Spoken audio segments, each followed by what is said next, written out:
कि कंकड़ चुनी चुनी मोहल्ला बनावनी लोग कहे घर मेरा ना घर तेरा ना घर मेरा चिड़िया रेनुबा सेरा कि ना घर तेरा ना घर मेरा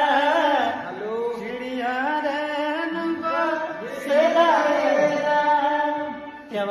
कि कंकड़ चुनी चुनी मोहल्ला